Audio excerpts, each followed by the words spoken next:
Avis vascular centre మన దేశంలోనే the best varicose vein hospital. మేము ఆ మేడంని విజయశాంతి గారిని మేము సస్పెండ్ చేయలేదు. ఆవిడే చెప్ప పెట్టకుండా మీరు యూట్యూబ్ కాదండి, మీరు కండువా కప్పుకున్నారు అని చెప్పి మీరు యూట్యూబ్లోకి వెళ్ళొచ్చు. అక్కడ మొత్తం మీకు ఇవాళ కేసీఆర్ అసెంబ్లీ సాక్షిగానే అబద్ధాలు చెప్తున్నాడు. సో మీరు యూట్యూబ్కి వెళ్తే కేసీఆర్ 2013లో నన్ను సస్పెండ్ చేసింది ఆల్మోస్ట్ ఆల్ ద ఛానల్స్లో వచ్చింది. నైట్ 12 o'clock అది మీరు చూడొచ్చు. Yes ma'am. నేను జరిగింది చెప్తే నాకు అబద్ధాలు చెప్పాల్సిన అవసరం నాకేం లేదు.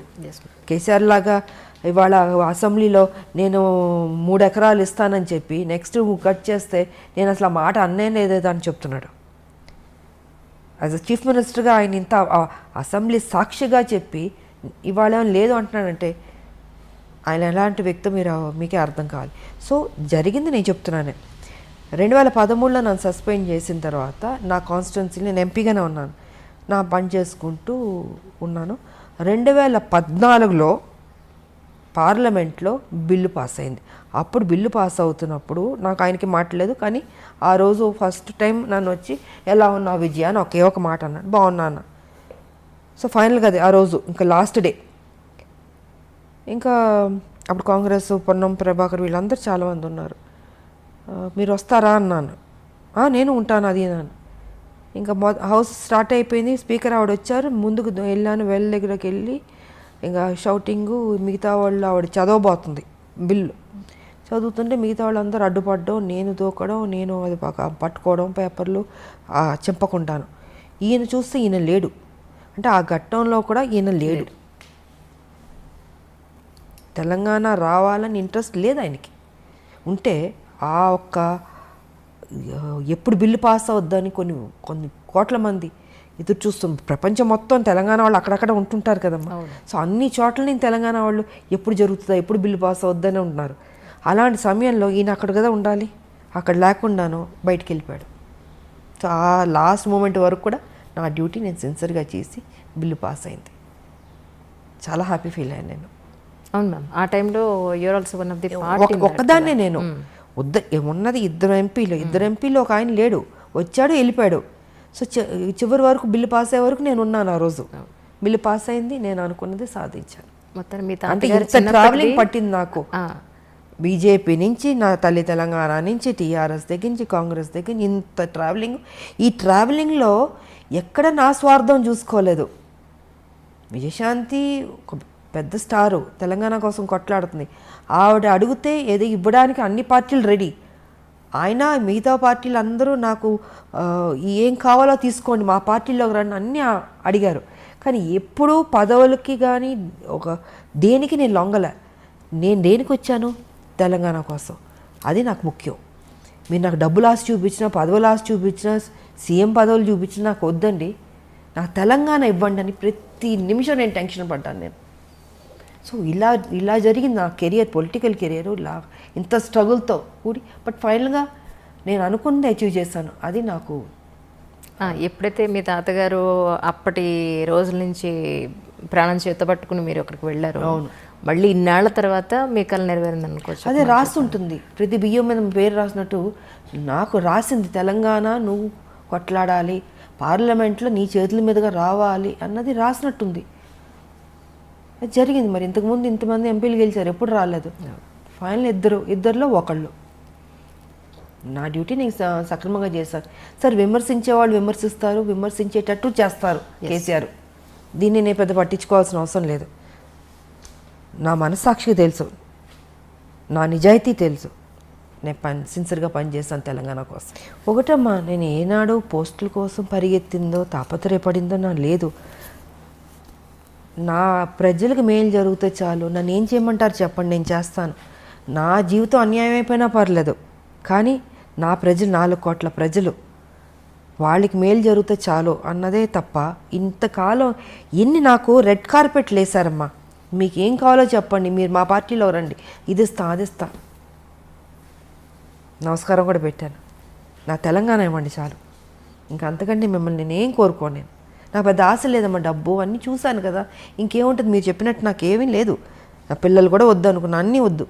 తెలంగాణ వస్తే చాలు, 4 కోట్ల మంది బతుకుతాయి చాలు. సో అలా ఉండింది. అండ్ ఇప్పుడు పార్టీ ఏ బాధ్యత ఇచ్చినా అది నా బాధ్యతగా అనుకుంటాను, నా డ్యూటీగా చేస్తాను నేను. అయ్యో అది పెద్ద పోస్టు, ఇది పోస్టు, నాకు ఏమీ లేదు. ఎంత పెద్ద, ఎందుకంటే ఇంకా పెద్దది హిమాలయ అంత పెద్దది ఇచ్చినా కూడా ఇదే విజయశాంతి, అదే బాధ్యత, అదే సేవ ప్రజలకి. ఎందుకు పిల్లలు లేరు, ఇంక దేనికి నేనేం చేసుకోవాలి? నేను మా హస్బెండ్ ఇద్దరమే తెలంగాణ కోసం అన్నీ పక్కన పెట్టేశాను. సో ప్రజలకు బాగా జరిగింది అనుకో. నా బాధ ఇవాళ ఏంటంటే, ఇంత కష్టపడి తెలంగాణ సాధించాం, 1200 మంది చనిపోయారు, వాళ్ళ ఆత్మ శాంతించాలంటే అసలు సిసలైన తెలంగాణ రావాలి అనుకుంటే ఆ తెలంగాణ రాలే, దోపిడీ తెలంగాణ జరుగుతుంది. ఇది నాకు బాధగా ఉంది. దీని మీద నేను ఫైట్ చేస్తున్నాను. నేను కేసీఆర్ గారు కూడా ఒక్కసారి మేము గుండె మీద చేపెట్టుకుని ఆలోచించండి, మీరు చేస్తుంది రైటా రాంగా అని. మీకు వయసు అయిపోయింది, ఇంకెంతకాలం బతుకుంటారు? కనీసం మీరు వెళ్ళే లోపల మంచి చేసి వెళ్ళాలన్న ఆలోచన మీకు తట్టట్లేదు కేసీఆర్ గారు. మనం ఎన్ని మాటలు మాట్లాడుకున్నాం తెలంగాణ, ఎన్ని విషయాలు మనం డిస్కస్ చేస్తాం తెలంగాణ. ఇవాళ ఏమైపోయింది? మీకు ఎలా మనసు వస్తుంది ఆ అమాయక ప్రజల్ని మోసం చేయాలని? మీకు దేవుడి భక్తి ఉంటుంది, ఒకసారి ఆలోచించండి. ఇంత అబద్ధం, ఇంత మోసం అండి, ఇంత డబ్బు తిన్నారు కదా, ఏం చేసుకుంటాడు ఆయన చెప్పండి? 1,00,000 కోట్ల పైన మీరు తీసుకున్నారు తెలుసు అందరికీ. ఏం చేసుకుంటారు? ఆల్మోస్ట్ మీరు 70కి వెళ్ళబోతున్నట్టున్నారు. ఏం తినడానికి ఉండదమ్మా, తినేది ఇంతే తింటాం. కానీ మీరు కొంచెం మారండి. నేను అదే అంటున్నా, కేసీఆర్ గారు మీరు ఇప్పుడైనా మారండి. 2 సార్లు మీకు ప్రజలు అవకాశం ఇచ్చారు. ఆ ప్రజలు వాళ్ళ మొహాలు చూడండి, వాళ్ళని చూస్తే మీకు మోసం చేయబుద్ధి అవుతుందా? మీకు తప్పనిపించట్లేదు మీకు నిజంగా? కనీసం ఎప్పుడైనా మారి మంచి చేసన్నా ఈ భూమిని విడిచేది వెళ్ళండి. మీకు వెళ్ళాల్సిన టైంలో మీరు ఉండండి, 100 ఏళ్ళు బతకండి కాదట్లే, కానీ తప్పు చేసి వెళ్ళొద్దు, మంచి చేసి వెళ్ళండి. ఉద్యమంతో చేసాం మనం, ఆ చిన్న తప్పు కూడా వద్దు, ఆ రిమార్క్ కూడా వద్దు అన్నది నేను ఆయనకి చెప్తున్నా. నేను ఆయన తీసుకుంటాడని నేను అనుకోవట్లేదు, బట్ నా డ్యూటీ నేను చెప్తున్నాను. ఇప్పుడు ప్రస్తుత తెలంగాణ గవర్నమెంట్కి మీరు ఎన్ని మార్కులు ఇస్తారు? నేను ఇవ్వను. అదే చెప్తున్నాను. ఇప్పుడు ఇంతసేపు చెప్పింది ఆయన మంచి చేస్తుంటే మీరు మంచి చేశారు, నేను మెచ్చుకుంటాను. ఇప్పుడు మిగతా నేను బీజేపీలో ఉన్నాను అని కాదమ్మా. ఆయన కేసీఆర్, నేను విజయశాంతి, మనం పని చేసాం, ఉద్యమంలో కొట్లాడాం. కానీ ఇవాళ మీరు ఒక ముఖ్యమంత్రి అయ్యారు. ముఖ్యమంత్రి అయిన వెంటనే నేను ఒక్కరోజు కూడా మిమ్మల్ని నేను విమర్శించలే, తిట్టలే. 3 ఏళ్ళు మీకు టైం ఇచ్చాను నేను. సరే, కొత్త పార్టీ, కొత్తగా వచ్చారు, బాగా చేస్తారు, ఒక నమ్మకం. ఉద్యమాన్ని నుంచి వచ్చిన మనిషి కాబట్టి ఆయనకు ఆ బాధ్యత తెలుసు. ఎక్కడ ఏ ప్రాబ్లం ఉంది, ప్రజలకు ఏ కష్టాలు ఉన్నాయి, ఎక్కడ ఏ ప్రాబ్లం తీర్చాలని తెలుసు కాబట్టి చేస్తాడు అనుకున్నాను. కానీ చేయలే. ముఖ్యమంత్రి కుర్చీలో కూర్చోగానే ఆయన ఆలోచనలు మారిపోయినాయి, మనిషి మారిపోయాడు. ఉద్యమం ఉన్న కేసీఆర్ గారు వేరు, ఇప్పుడున్న కేసీఆర్ వేరు. అహం పెరిగిపోయింది. ఎవరిని ఒకళ్ళు విమర్శిస్తే దాన్ని అంటే అది మనసుకు తీసుకుంటున్నాడు ఆయన. అంటే ఒక వెంజన్స్ లాగా వాళ్ళ మీద కేసులు పెట్టడం, సంబంధం లేని కేసులు, పాపం ఎంతోమందిని వేధించడం. అది చిన్నవాళ్ళ పెద్దవాళ్ళు ఎవరైనా సరే ఏ రకంగా వెళ్ళిపోతున్నాడు అంటే, ఏజ్ అయ్యే కొద్దీ మనం గతంలో చేసిన తప్పుల్ని, మన తప్పుని దిద్దుకుని మనం మారడానికి ట్రై చేస్తాం. కానీ ఈయన మారతలే. ఏజ్ అయ్యే కొద్దీ ఇంకా అగ్రెసివ్గా, నెగిటివ్గా, హార్ష్గా, క్రిమినల్గా ఈ రకంగా తయారవుతుంటే మరి నాకు ఈయనకి ఎక్కడి నుంచి వస్తుంది ఈ ఆలోచన నాకు అర్థం కావట్లే. ఫామ్ హౌస్లో కూర్చున్నది ఏ రకంగా మనం మోసం చేస్తూ వెళ్దాం అన్నది ఆలోచిస్తున్నాడు తప్ప ఇది మంచి చేద్దాం అన్నది లేదు. ఒక ముఖ్యమంత్రి అంటే పబ్లిక్లో ఉండాలి, ప్రజల్లో తిరగాలి. సో ఈయనైతే ప్రజల్లో తిరగట్లేదు, ఎంతసేపు ఫామ్ హౌస్లో కూర్చుని ఆలోచిస్తూ ఉన్నాడు. ఏ ఆలోచన అంటే మంచి ఆలోచన కాదు, చెడ్డ ఆలోచనలు. ఈ ఎన్నికలకి ఇలా మోసం చేద్దాం, ఆ ఎన్నికలకి ఇలా మోసం చేద్దాం ప్రజల్ని. నువ్వు ఎవరిని మోసం చేస్తున్నావు? ప్రజలు. ఆ ప్రజల్ని నువ్వు 2 సార్లు గెలిపించారు, అది తప్పనిపించట్లేదా అంటాను నేను. సో నేనైతే మార్కులు ఇవ్వను ఆయనకి. ఆయన డెఫినెట్గా మంచి చేస్తుంటే ఇచ్చుండేదాన్ని. మా పార్టీ ఏమనుకున్నా అనుకొని నేను ఆటోతో వెళ్ళి నేను పొగిడేదాన్ని. బట్ వచ్చే ఎలక్షన్స్కైనా హైదరాబాద్లో లేదా తెలంగాణ జిల్లాలో లేదా మన తెలుగు రాష్ట్రాల్లో బీజేపీ వచ్చే అవకాశం ఉందంటారా మీ ఉద్దేశం ప్రకారం? We're trying all best. నేను ఒకటే చెప్తున్నాం పబ్లిక్ కూడా, ఇంకా మీరు కన్ఫ్యూజ్ కాకండి. ఒకటే ఒక పార్టీ బీజేపీ పార్టీ ఉంది. ఎందుకంటే టీఆర్ఎస్ గతంలో కాంగ్రెస్ చూసారు, టీడీపీ చూసారు, అందరం చూస్తారు. కాంగ్రెస్ ఆల్మోస్ట్ ఏంటంటే టీఆర్ఎస్తో విలీనం అన్నట్టే చెప్పచ్చు. ఎందుకంటే అన్ని ఎమ్మెల్యేలు తీసుకున్న తర్వాత ప్రతిపక్ష హోదా కూడా పోయింది కాంగ్రెస్కి. ఇవాళ కేసీఆర్ గారు ఏం చెప్తుంటే కాంగ్రెస్ అదే చేస్తుంది.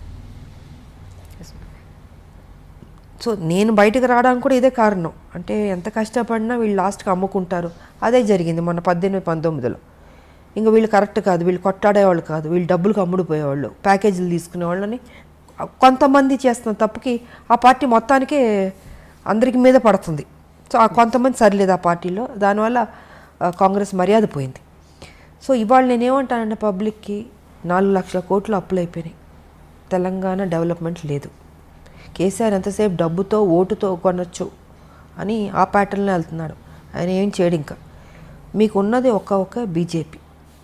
సో దీన్ని సెటరేట్ చేయాలన్నా, డెవలప్ ఎంతైనా కొంత బెటర్ అవ్వాలన్నా, ఒక డిసిప్లిన్, ఒక అడ్మినిస్ట్రేషన్ బాగుండాలన్నా ఆ ఒక్క బీజేపీ వల్లే సాధ్యం. ఈసారన్నా ప్రజల్లో ఆలోచించి బీజేపీకి ఓటేసుకోండి. ఇంకా లేదు, ఆల్టర్నేట్ లేదు. ఇంక మీకు ఒకటి బీజేపీ కనపడుతుంది. ఇంకా ఇప్పుడు మీరే ఆలోచించుకోండి. ప్రజలకు వదిలిపెడతా. కాంగ్రెస్ ఏం చేస్తుందో అన్ని తప్పులు మీరు చూస్తున్నారు. టీఆర్ఎస్ ఏం చేస్తుందో మొత్తం కరప్షన్ చూస్తున్నారు. ఉన్న దాంట్లో ఎవరు బెటర్గా ఉన్నారంటే బీజేపీ. అది ఒక జాతీయ పార్టీ. కరప్షనే ఉండదు. మీకు అందాల్సింది డెఫినెట్గా పబ్లిక్ అందుతుంది. ఇక్కడ ఎవరు తినేవాళ్ళు ఉండరు పార్టీలో. ప్రజలకే ఖర్చు పెట్టేవాళ్ళే ఉంటారు. ఏ స్కీమ్స్ తీసుకొచ్చినా మోడీ గారు పబ్లిక్లోకి వెళ్ళిందా అని చూసుకుంటాం. కానీ కేసీఆర్ ఏం చేస్తున్నారు, పబ్లిక్ దగ్గర నుంచి గుంజుతున్నాడు ఈయన.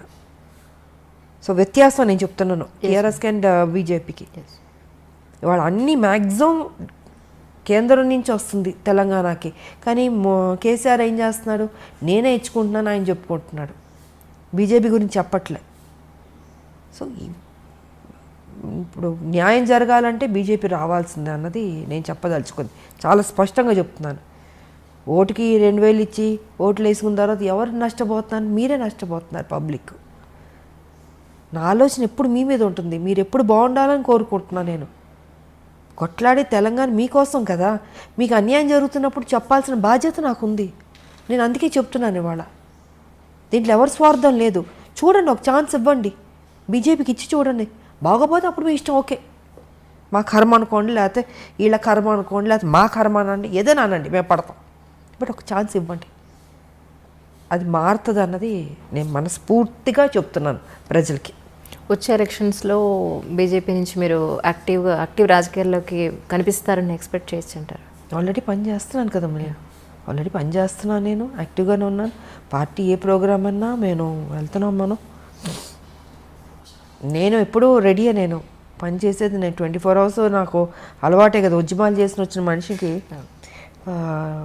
పోలీస్ స్టేషన్లు చూసాం, జైళ్ళు చూసాం, ఖైదీలు చూసాం, సామాన్య ప్రజలు చూసాం, కోర్టు మెట్లు ఎక్కాం, రోడ్ల మీద కూర్చున్నాం, తిండి తిప్పలు లేకుండా పనిచేసిన రోజులు ఉన్నాయి కదా. సో విజయశాంతి పనిచేసే మనిషే. నా జీవితంలో లగ్జరీ లైఫ్ కాదు ఇది, నా లైఫ్, నా ప్రజలే నాకు అన్నది ఎప్పుడో నేను దాంట్లోకి వెళ్ళిపోయాను నేను. సో వాళ్ళు ఏ డ్యూటీ ఇచ్చినా నేను పని చేయడానికి సిద్ధంగా ఉన్నాను. పని చేస్తూనే ఉన్నాం మేము. ఇప్పుడు ఉద్యమాలు చేసినట్టు ప్రతిరోజు ఇప్పుడు పార్టీ ఉద్యమం చేయదు. ఇష్యూ వచ్చినప్పుడు ఇష్యూ మీద ఫైట్ చేస్తాం. అప్పుడు ఉద్యమాలు అంటే ప్రతిరోజు మీకు సమస్యలు ఉంటే సమస్యలు కొట్లాడుతూనే ఉన్నాం. ఇప్పుడు రాష్ట్రం వచ్చిన తర్వాత అంత పని ఉండదమ్మా. ఇష్యూ వచ్చినప్పుడు ఇష్యూ, ఎలక్షన్స్ వచ్చినప్పుడు ఎలక్షన్స్, మీటింగ్ అన్నప్పుడు మీటింగ్, ఇలా డివైడ్ అవుతుంది వర్క్. సో దానికి తగ్గట్టు మేము పని చేస్తున్నాం. మ్యామ్, తర్వాత రౌడీ ఇన్స్పెక్టర్ సినిమా అప్పుడు మీ ఫ్యాన్స్ కర్నూలు జిల్లాకు మీరు వెళ్ళినప్పుడు మూవీ పరంగా అక్కడ ఎంతోమంది తండోపతండాలుగా విజయశాంతి గారిని చూడడానికి వచ్చేసినప్పుడు చాలా ఉద్రిక్త పరిస్థితులు నెలకొన్నాయి అప్పట్లో. బాలకృష్ణ గారు మిమ్మల్ని ఆ సిచ్యువేషన్ నుంచి లోపలికి తీసుకొచ్చి వాళ్ళందరినీ చాలా కంట్రోల్ చేశారని చెప్పని విన్నాను. అంటే అది ట్రైన్లో పాట ఉంది కదా, పాట నంద్యాల అనుకుంటాను. అది చేస్తుంటే క్రౌడ్ విపరీతంగా వచ్చేసి అసలు ట్రైన్ ఆపేశారు. నాకు ఆ రోజు కొంత ఫీవర్ వచ్చిందంటే డేలో మొత్తం పాట చేస్తూ విపరీతమైన ఎండ, జ్వరం వచ్చి అయిపోయింది, పాట అయిపోయింది, మళ్ళీ హైదరాబాద్ షిఫ్ట్ అవుతుంది ఇక్కడ వేరే సాంగ్కి. సరే చేస్తుంటే పడుకుంటే ఒకటే అరుపులు, జనాలు భయంకరం, అసలు మామూలు కాదు. ట్రైన్ ఆపి విజయశాంతి బయటికి రావాలి, గొడవ చేశారు. ఇంకా అప్పుడు బాలకృష్ణ తను వెళ్ళి ట్రై చేసి చెప్తున్నాడు, అయినా కూడా లేదు, రావాలంటే ఇంకా నిద్రపోతున్నాను నేను.